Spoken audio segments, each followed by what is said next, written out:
Every other sport on Earth counts points the same way it counts everything else. 1, 2, 3. Tennis doesn't. In tennis, the first point is worth 15, the second is worth 15 more. The third is worth only 10. And somewhere in a French court 600 years ago, someone decided that made sense. In June 2010, two players walked onto an outside court at Wimbledon for a first-round match nobody was watching. 3 days later, they were still playing the same set. That match happened because of a scoring rule almost nobody can explain. Not the players, not the commentators, not even most people who've played the sport their whole life. So why 15, 30, 40? Why not 1, 2, 3? Why does a player need to win by 2 clear points at 40 to 40 instead of just winning the next one? And why, after 500 years of nobody questioning it, did one American finally decide enough was enough? That's what this video is actually about. Not just where the numbers came from, but how a scoring system built for French nobility in the 1400s ended up deciding, 3 days later on court 18, that somebody had to win. Chapter 1. Historical Root. Long before rackets, before Wimbledon, before the word tennis even existed in English, French nobles played a game called jeu de paume, game of the palm. They hit a ball with their bare hand, later a glove, later a wooden paddle, across a rope strung down the middle of an indoor court. By the 1600s, there were more than 1,000 of these courts in Paris alone. It wasn't a niche pastime. It was closer to what football is today. And the court had a specific length, 90 feet, 45 on each side of the net. That number, 45, is the root of everything. The earliest written reference to this scoring system is a 1435 poem by Charles d'Orléans, referencing 45 45. Historians studying the game found that when a player won a point, tradition had them physically move 15 feet closer to the net.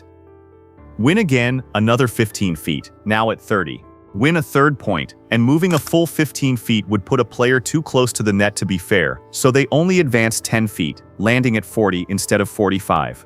Win a fourth point from there, and the game was over. There's a second theory, the clock theory, the idea that scorers used a clock face and ticked scores forward in quarters, 15, 30, 45, and then 60 to finish. It's a clean story, it's also almost certainly wrong. Clocks with minute hands weren't common until the 1690s, 2.5 centuries after the scoring system was already being written about in French poetry. The clock theory came after the scoring system it was supposed to explain. By the 16th century, French players had simplified 45 down to just 40, faster to say mid-match. It stuck. Around 1522, the philosopher Erasmus wrote a dialogue between two tennis players, in Latin, with one of them calling out, "We've got 30, we've got 45. The numbers were already old news by then. Chapter 2. Cause and Effect Evolution. In 1877, the very first Wimbledon championship needed rules.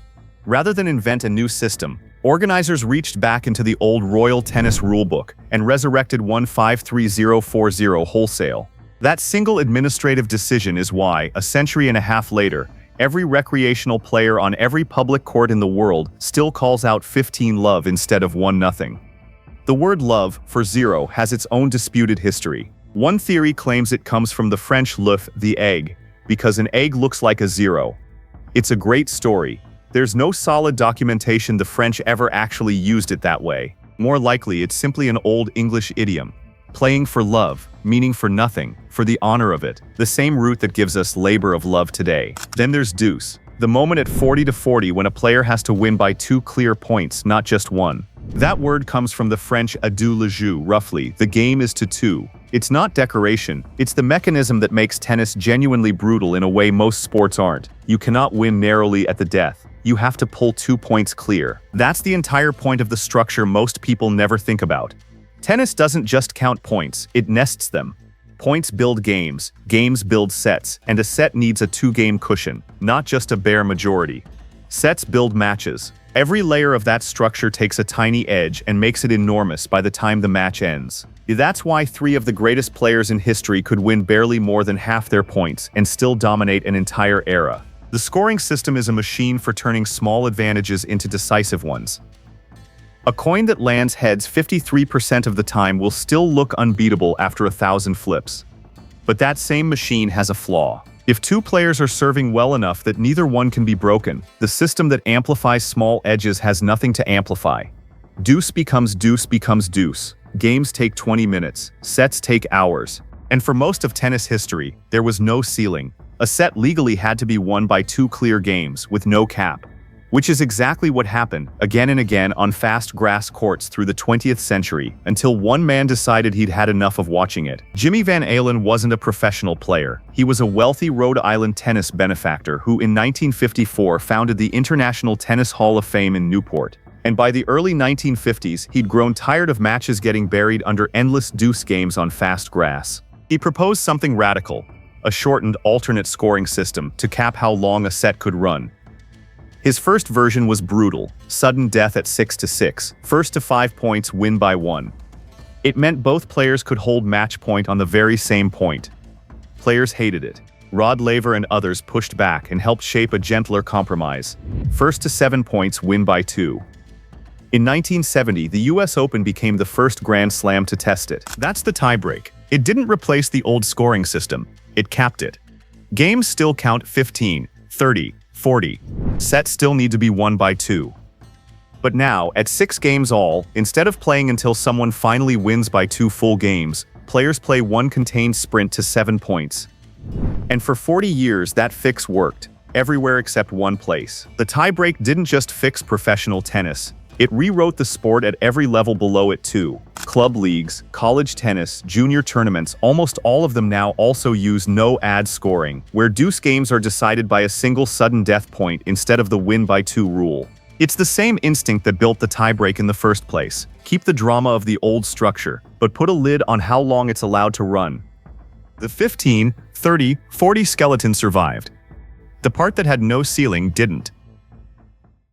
Chapter 3: Modern Lens. Until 2010, Wimbledon's final set had no tiebreak at all.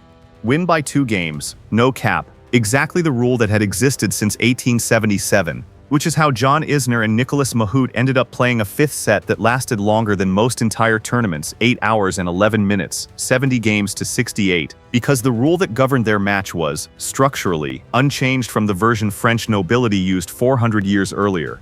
It took a 183-game match, 980 total points, 216 combined aces, 3 days, front-page news above the World Cup for the last major holdout to finally cap its final set. Wimbledon didn't even move immediately. It took until 2019 to introduce any final set tiebreak at all, and even then only at 12 games all, a full 7 games later than everywhere else. It took until 2022 for every single Grand Slam to finally line up on one shared rule, a 10-point tiebreak at 6-6. Nearly a decade and a half between the match that exposed the problem and the sport finally agreeing on the fix. Today, every Grand Slam uses some version of a final set tiebreak. The scoring structure that started as a way to organize a French court game now has a release valve built in, specifically because of what happened on Court 18. And that's why the game Alcaraz and Sinner play today still runs on the same skeleton a medieval French nobleman would recognize, just with a modern seatbelt bolted onto the one part that used to have no limit at all. Nobody in 1435 was designing a system to be fair for 600 years. They were describing how far a player physically walked toward a net after winning a point. Somehow, that arbitrary detail outlasted the sport it was built for, survived a language change, a revolution, and the invention of the tennis racket itself. The real question might not be why tennis still counts 15, 30, 40. It's what else in the sport is sitting there unchanged, just waiting for its own Isner-Mahut moment to expose it. Let me know what you think in the comments, and if you're new here, subscribe. This is Smart Tennis.